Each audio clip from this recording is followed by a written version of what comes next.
ప్రపంచం మొత్తంలో అతి పురాతన కాలమైన వైష్ణవాలయాల్లో లక్ష్మీ నరసింహస్వామి వారి దేవాలయం 2వ స్థానం పొందింది. ఈ అక్కడ ఎముకలన్నీ యుద్ధంలో పడి ఉన్నాయి.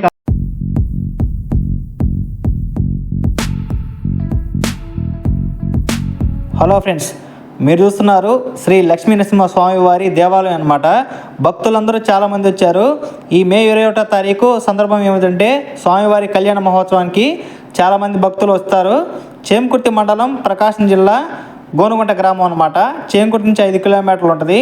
ప్రతి సంవత్సరం 21వ తారీఖు కళ్యాణ మహోత్సవం చాలా ఘనంగా జరుగుతుంది. ఈ వీడియోలో స్వామివారి మహత్యం, స్థల పురాణం గురించి మీకు నీట్గా పూర్తిగా అనేది చెప్తానన్నమాట. వీడియోని ఎవరు స్కిప్ చేయొద్దు. మరియు చూడండి ఈ కళ్యాణం ఎలా జరిగింది, మరియు స్వామివారు ఎలా పూజింపబడుతున్నారు, మొత్తం ఈ కళ్యాణంలో స్వామివారి కళ్యాణం జరుగుతుంది.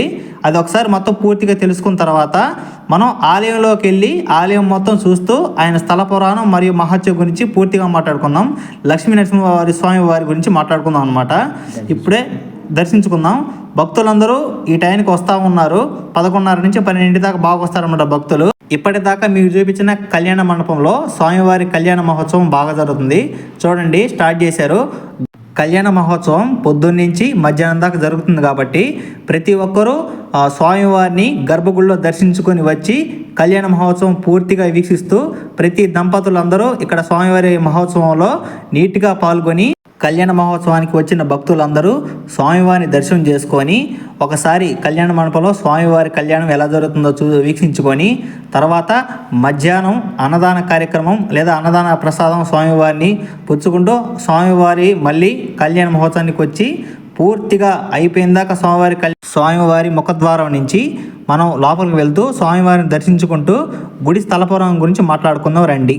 కళ్యాణ మహోత్సవంలో పాల్గొంటారు ప్రతి భక్తులు. ఇది ప్రతి సంవత్సరం జరుగుతుంది. ఇంకా లక్ష్మీ నరసింహ స్వామి వారి మహత్యం గురించి మనం మాట్లాడుకుందాం.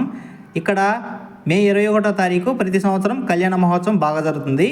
అదేవిధంగా ప్రతి శనివారం స్వామివారికి స్పెషల్ పూజలు జరుగుతాయి. పొద్దున 6 గంటల నుంచి సాయంత్రం 6 గంటల వరకు స్వామివారికి పూజలు అనేది బాగా జరుగుతాయి.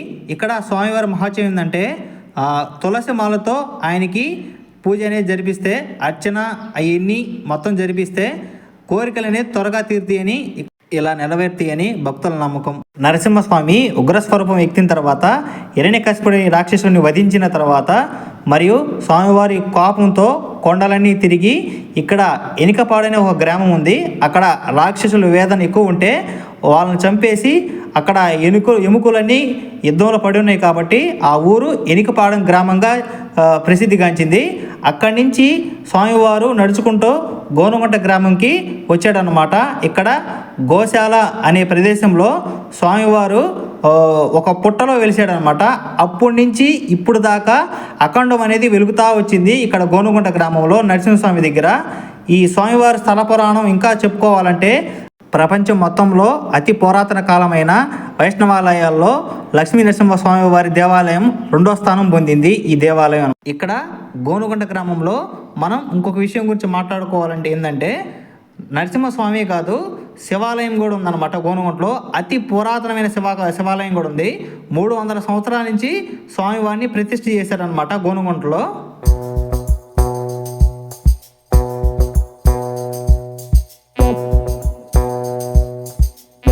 ఈ వీడియోలో నేను కనపడుతున్నాను కదా వైట్ సొక్కా వేసుకొని, నాదే channel Sukumar cinematics from Chemakurthi. ఇంకా స్వామివారి గర్భగుడిలోకి వెళ్ళటానికి ఇది ద్వారం అనమాట.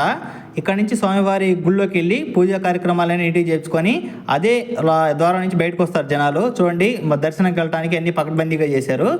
పక్కన ధ్వజస్తంభం కాడ టెంకాయలు కొట్టి స్వామివారి గుళ్ళోకి వచ్చి దర్శనం చేసుకొని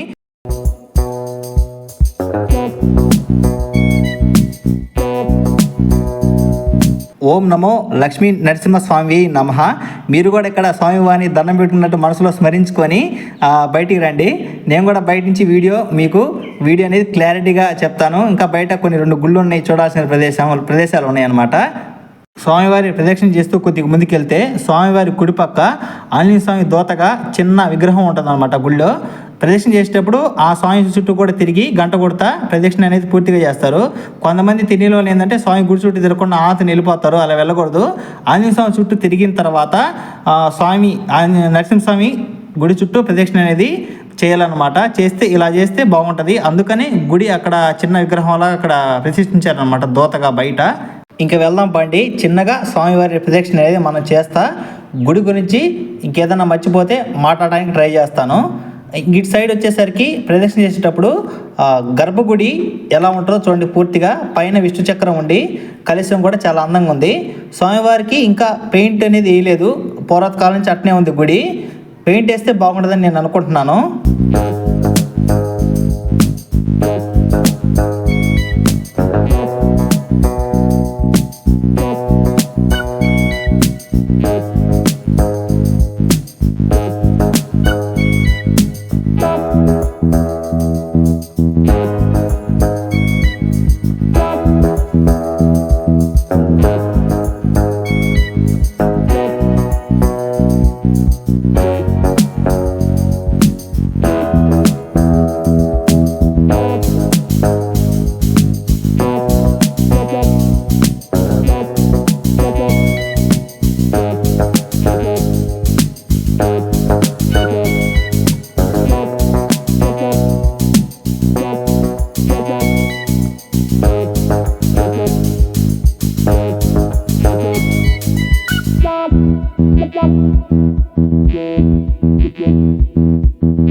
ఇక్కడ చూశారు కదా, ఈ కనిపించే వ్యక్తి మా తమ్ముడు అనమాట. కొన్ని క్రియేటివిటీలు కానీ సినిమాటిక్ కానీ కొన్ని ఐడియాలు ఇస్తూ ఉంటాడు. తెల్లగా ఉంటాడు మా తమ్ముడు. ఇక్కడ చూడండి, నేను కనపడుతున్నాను కదా, ఇది నా ఛానల్ సుకుమార్ సినిమాటిక్స్. మా తమ్ముడు మంచి మంచి ఐడియాలు ఇస్తా ఈ స్థల పురాణం గురించి చెప్పడానికి కొంచెం హెల్ప్ చేశాడు ఈ వీడియో మొత్తం మీద. ఇంకా కొంచెం ముందుకెళ్తే మీరు చూస్తున్న కళ్యాణ మండపం ఇంకా రెడీ అవుతూ ఉంది. ఇంకా కొన్ని సంవత్సరాల్లో పూర్తిగా అనేది రెడీ చేస్తారనమాట. ఇక్కడ పెళ్ళిళ్ళు మరియు దూరం నుంచి వచ్చి చేసుకుంటూ ఉంటారు. పెళ్ళిళ్ళు కూడా జరుగుతూ ఉంటాయి అనమాట. ఇంకా చూడండి, మనం లోపలికి వెళ్తున్నాం. అక్కడ వచ్చేసరికి ఆంజనేయ స్వామి గుడి, వేణుగోపాల స్వామి గుడి ఉంటుంది. అది కూడా మీకు పూర్తిగా మ్యూజిక్లో కవర్ చేస్తాను అనమాట. స్కిప్ చేయకుండా ప్రతి అణువు చూడండి. ఖచ్చితంగా ఈ వీడియో మీకు నచ్చింది అనుకుంటున్నాను. వీడియో మొత్తం నచ్చితే లైక్, షేర్ చేయండి, కామెంట్ చేయండి. మరియు ఇంక మీకు ఏదైనా డౌట్ ఉన్నా కూడా కింద కామెంట్ చేయండి. మీరు ఒకసారి ఈ గుడి చూడాలనుకుంటే ఖచ్చితంగా కామెంట్ చేయండి. ప్రతి కామెంట్కి నేను రిప్లై అనేది ఇస్తాను. చూడండి, గత 2 రోజుల నుంచి వర్షం పడి కింద నేలంతా తడిసిందనమాట. ఈ దేవాలయం మీరు చూడాలనుకుంటే కింద లొకేషన్ పెడతాను. మరియు మీకు తెలిసిన దేవాలయాలు కూడా కామెంట్ చేయండి, ఆ దేవాలయాలను కూడా కవర్ చేస్తాను మీకు. ఈ ఛానల్లో టెంపుల్ లాగ్స్ కానీ, నేచర్ లాగ్స్ కానీ సినిమాటిక్గా తీస్తాను అనమాట. ఖచ్చితంగా నా ఛానల్ని సబ్స్క్రైబ్ చేసుకోండి. స్కిప్ చేయకుండా చూడండి. మీకు ఎంటర్టైన్మెంట్ కానీ, స్థల పురాణం కానీ మొత్తం మీకు ఈ వీడియోలో కవర్ చేశాను నేను. Thank you so much. Lakshminarasimhaswamy ఎదురులోనే ఒక గేట్ దాటిన తర్వాత ఆంజనేయ స్వామి గుడి ఉంటుంది, పక్కన వేణుగోపాల స్వామి గుడి ఉంటుంది. 2 ఉంటాయి. ఆంజనేయ స్వామి గుడి ఎదురు ఒంటె వాహనంగా ఉంటుంది. మరియు గదస్తంభం కూడా ఉంది చూడండి, చాలా బాగుంది. అందరూ దర్శనం చేసుకొని టెంకాయలు కొట్టి దండం పెట్టుకుంటున్నారు. పక్కన వచ్చేసరికి వేణుగోపాల స్వామి గుడి కూడా ఉంది పక్కనే. ఆ వీడియో కూడా కవర్ చేశాను. పూర్తిగానే చూడండి.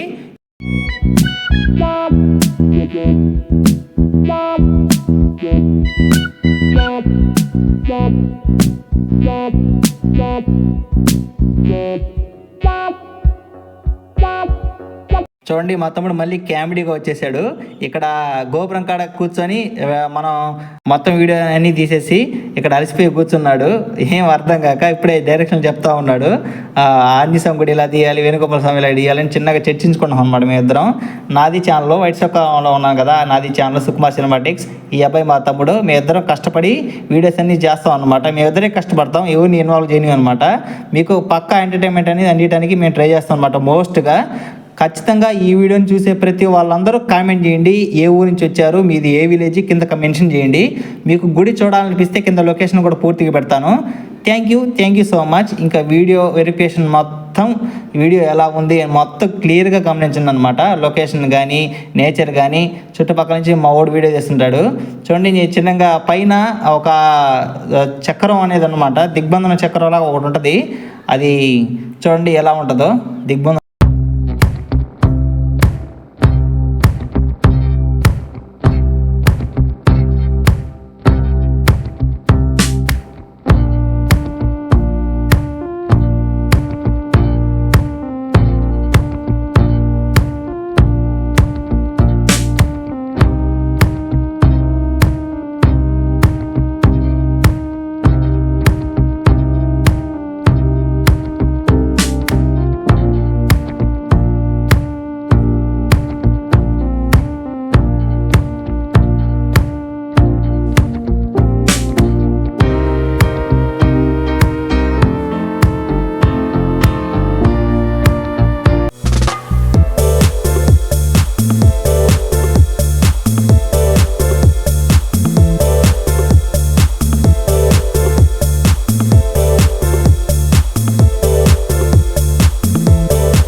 ఆదిశేషుడు స్వామివారికి నాగుల చవితి రోజు కానీ మరియు ఏ పండగ వచ్చినా ఫెస్టివల్ వచ్చినా ఇక్కడ స్వామివారిని దర్శించుకుంటారు అనమాట. ఈ చెట్టు కింద, రావి చెట్టు కింద చిన్న విగ్రహం లాంటిది ఉంది. ఈ ఊరు గ్రామస్తుల వాళ్ళందరూ ఆయన్ని నమ్ముతారనమాట, నాగేంద్ర స్వామిని. మొత్తం చూడండి, లొకేషన్ మొత్తం చాలా బాగుంది. ఈ చెట్టు అనేది నేచర్ నాకు బాగా నచ్చింది అనమాట. అందుకే ఈయన గురించి చెప్పాను, ఆదిశేషుడి గురించి. Thank you.